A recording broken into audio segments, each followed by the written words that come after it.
Good morning student. Today I am going to start in the fungi. So all of you know that fungi, so that is a non-green plants. The other group of the plants, for example, algae, bryophyte, pteridophyte, angiosperm, gymnosperm. So these are all green plants which are having chlorophyll elements. So fungus, although it is a plant, but it is not green, it is not having any chlorophyll pigments. So what are the general character of fungus? Fungus, the plant body, so that is multicellular and eukaryotes. So multicellular means the body, so that is composed of many cells and it is having eukaryotic characters.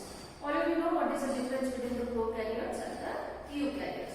So here the plant body, so that is multicellular, either branches are present or without branch.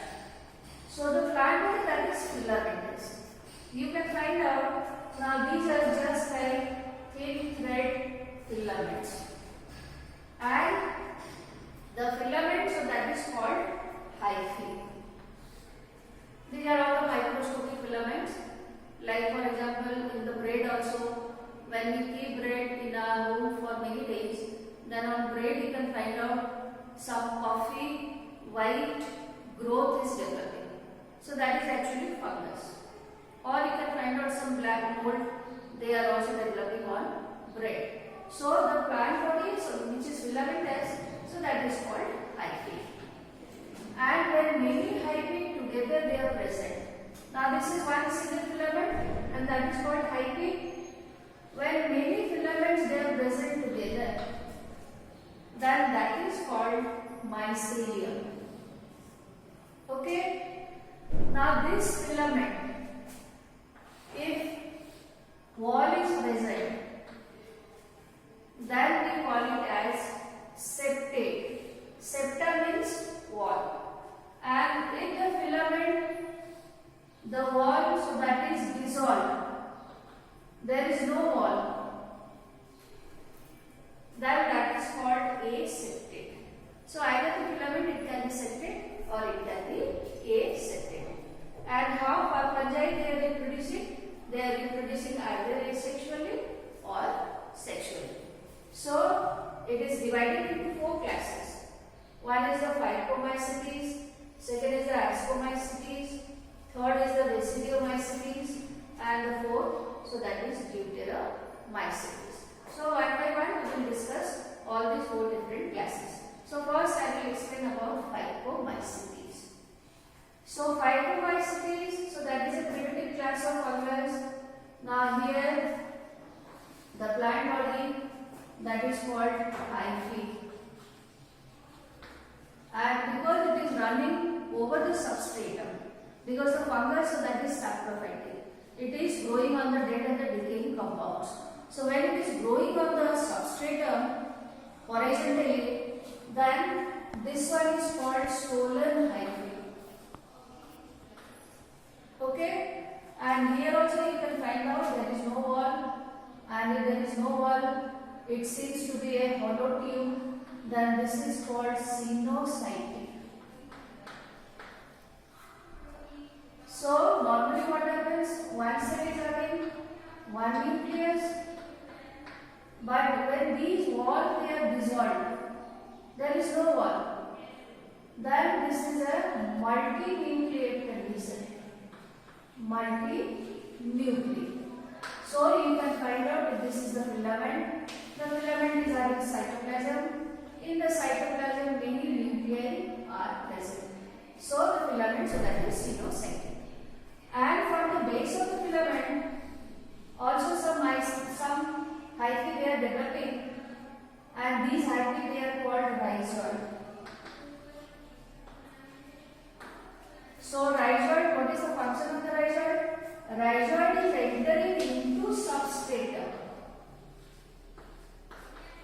So what is substratum? Substratum is an organic, dead and decaying organic matter. Because I told you, fungus is saprophytic, it is growing on the dead and the decaying compound. So when this branch of the hyphae, so that is entering into the substratum, so that food can be taken, then this branch is called rhizoid. So the upper branch, that is called stolon, and the lower branch, so that is called rhizoids.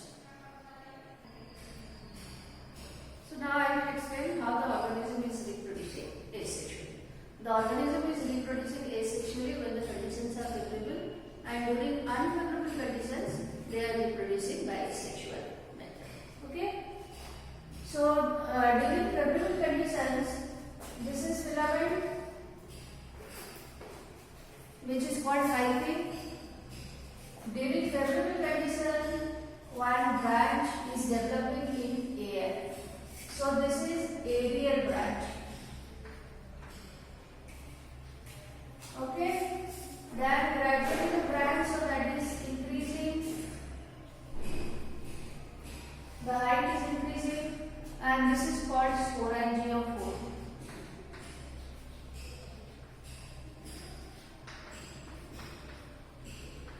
Then the tip of sporangiophore will enlarge into a spherical structure which is called sporangium. So in the hyphae, cytoplasm is there, multinucleus conditions, many nuclei they are present, and in the aerial hyper also you can find out the cytoplasm and the nucleus, they are also hyphae. Okay. Then this part, so that is divided into two portions.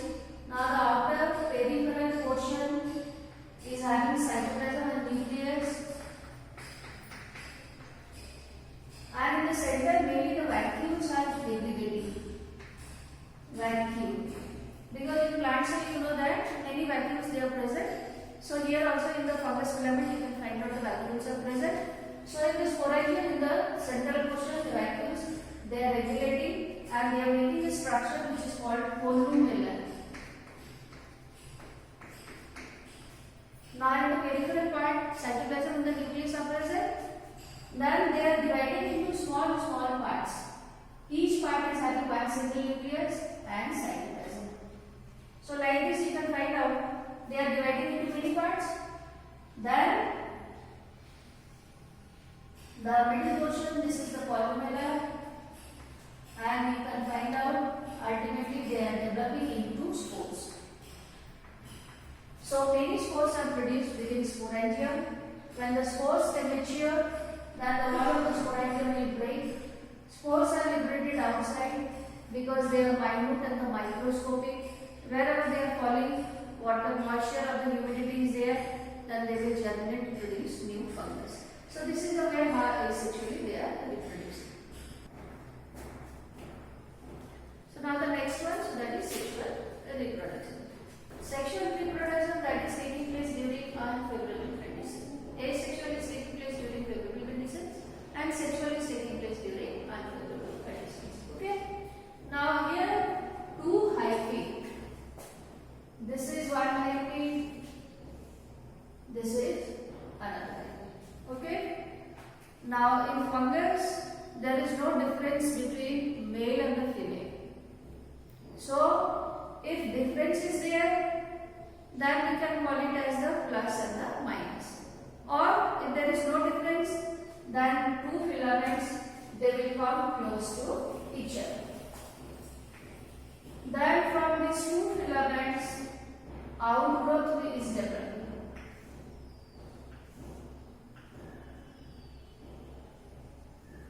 Alright.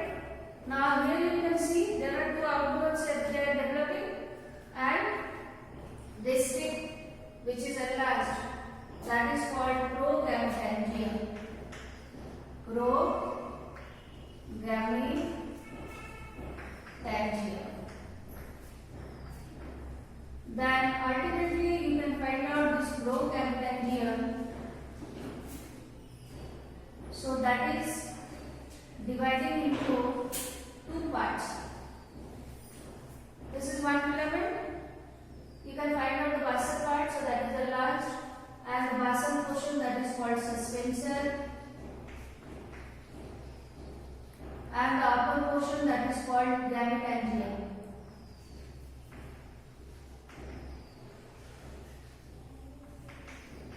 Okay.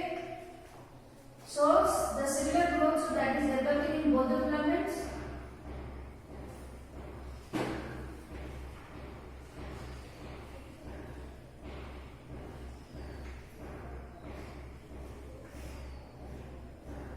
Alright. Now these two gametangium of these two filaments, they will come close to each other. They will will come in contact with each other, and ultimately you can find out the wall which is in between, so that will dissolve. And they will make a single structure which is called zygote.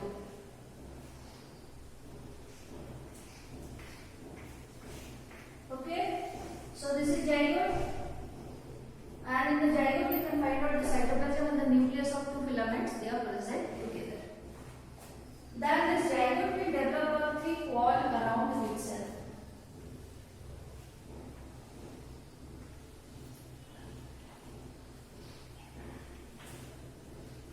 And now the zygote, so that is called zygospore. So this is called zygospore. Then the zygospore will take rest for a certain period of the time, because the reproduction that is taking place during unfavorable conditions.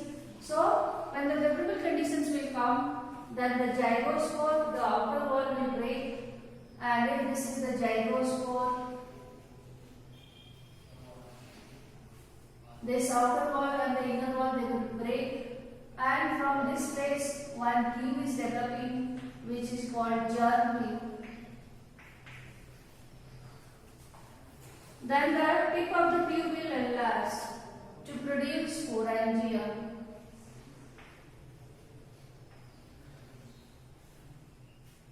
Okay, so this is sporangium, and inside the sporangium also you can find out the cytoplasm and the many nuclei they are present. Then this cytoplasm and the nucleus, they will divide into small parts which are called spores.